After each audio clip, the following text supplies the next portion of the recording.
Israel Hamas യുദ്ധം അവസാനിപ്പിച്ചതിൻ്റെ താരപരിവേഷത്തിലാണ് US president Donald Trump. തെരഞ്ഞെടുപ്പ് വേളയിൽ തന്നെ റഷ്യ യുക്രൈൻ സംഘർഷം അവസാനിപ്പിക്കുമെന്ന് ട്രംപ് പ്രഖ്യാപിച്ചിരുന്നു.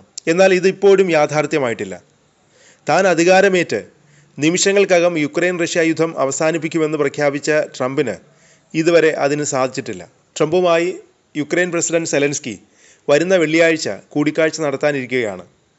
കഴിഞ്ഞ ദിവസം ഇരു നേതാക്കളും ഫോണിൽ സംസാരിച്ചിരുന്നു. ഇതിന് പിന്നാലെയാണ് നേരിട്ടുള്ള കൂടിക്കാഴ്ച നിശ്ചയിച്ചിരിക്കുന്നത്. യുക്രൈൻ്റെ വ്യോമപ്രതിരോധം ഉൾപ്പെടെയുള്ള കാര്യങ്ങൾ സംബന്ധിച്ച് ഇരു നേതാക്കളും ചർച്ച നടത്തും. സെലൻസ്കിയുടെ സന്ദർശനത്തിന് മുന്നോടിയായി യുക്രൈൻ പ്രധാനമന്ത്രി യൂലിയ സെറിഡെങ്കോയുടെ നേതൃത്വത്തിലുള്ള സംഘം അമേരിക്കയിലെത്തുന്നുണ്ട്. US നിർമ്മിത ദീർഘദൂര മിസൈൽ നൽകണമെന്ന് യുക്രൈൻ അമേരിക്കയോട് ആവശ്യപ്പെട്ടിരുന്നു.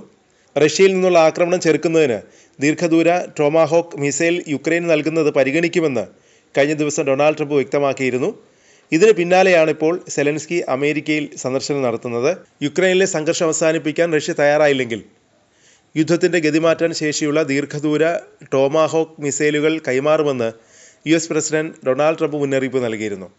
റഷ്യൻ പ്രസിഡന്റിനെ നേരിട്ട് ലക്ഷ്യം വെച്ചുള്ള ഈ പ്രഖ്യാപനം മോസ്കോയ്ക്ക് മേലുള്ള സമ്മർദ്ദം ശക്തമാക്കാനുള്ള അമേരിക്കയുടെ പുതിയ തന്ത്രമായാണ് വിലയിരുത്തപ്പെടുന്നത്.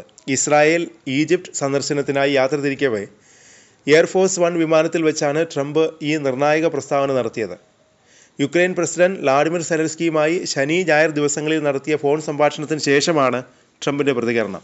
യുദ്ധം പരിഹരിക്കപ്പെട്ടില്ലെങ്കിൽ ഞാൻ യുക്രൈന് ടോമാഹോക്കുകൾ അയച്ചേക്കുമെന്ന് പുടിൻ മനസ്സിലാക്കണം, ഇങ്ങനെയാണ് ട്രംപ് പറഞ്ഞത്. അമേരിക്കൻ സൈന്യത്തിൻ്റെ ആയുധപ്പുരയിലെ ഏറ്റവും ശക്തമായ ആയുധങ്ങളിലൊന്നാണ് ടോമാഹോക്ക് ക്രൂസ് മിസൈൽ. ഒരു ചെറുവീടിൻ്റെ വലിപ്പമുള്ള ലക്ഷ്യം പോലും ആയിരക്കണക്കിന് കിലോമീറ്റർ അകലെ നിന്ന് കൃത്യമായി തകർക്കാൻ ഇതിന് കഴിയും. ഏകദേശം 2400 കിലോമീറ്റർ വരെ സഞ്ചരിച്ച് ലക്ഷ്യം ഭേദിക്കാൻ ശേഷിയുണ്ട്. ഇത് റഷ്യയുടെ ഉള്ളിലുള്ള തന്ത്രപ്രധാനമായ സൈനിക കേന്ദ്രങ്ങളും കമാൻഡ് സെൻറ്ററുകളും ആക്രമിക്കാൻ യുക്രൈനെ സഹായിക്കും. GPS, ടെറൈൻ, കോണ്ടൂർ മാപ്പിംഗ് പോലുള്ള സംവിധാനങ്ങൾ ഉപയോഗിച്ച് പ്രവർത്തിക്കുന്നതിനാൽ ലക്ഷ്യത്തിൽ നിന്ന് ഏതാനും മീറ്ററുകൾ മാത്രം വ്യത്യാസത്തിൽ ആക്രമണം നടത്താൻ സാധിക്കും. ഭൂമിയോട് വളരെ താഴ്ന്ന് മണിക്കൂറിൽ 885 കിലോമീറ്റർ വേഗതയിൽ സഞ്ചരിക്കുന്നതിനാൽ ശത്രുരാജ്യങ്ങളുടെ റഡാർ സംവിധാനങ്ങൾക്ക് ഇതിനെ കണ്ടെത്താൻ പ്രയാസമാണ്. വിക്ഷേപിച്ച ശേഷം പോലും ടോമാഹോക്കിൻ്റെ ലക്ഷ്യസ്ഥാനം മാറ്റാനോ പുതിയ നിർദ്ദേശങ്ങൾ നൽകാനോ സാധിക്കും. മാറിക്കൊണ്ടിരിക്കുന്ന യുദ്ധസാഹചര്യങ്ങളിൽ ഇത് നിർണായകമാണ്. 1991 ഗൾഫ് യുദ്ധത്തിലാണ് ടോമാഹോക്ക് ആദ്യമായി ലോകശ്രദ്ധ നേടുന്നത്. അതിനുശേഷം നടന്ന പ്രധാനപ്പെട്ട അമേരിക്കൻ സൈനിക നീക്കങ്ങളിലെല്ലാം ഈ മിസൈൽ നിർണായക പങ്ക് വഹിച്ചിട്ടുണ്ട്.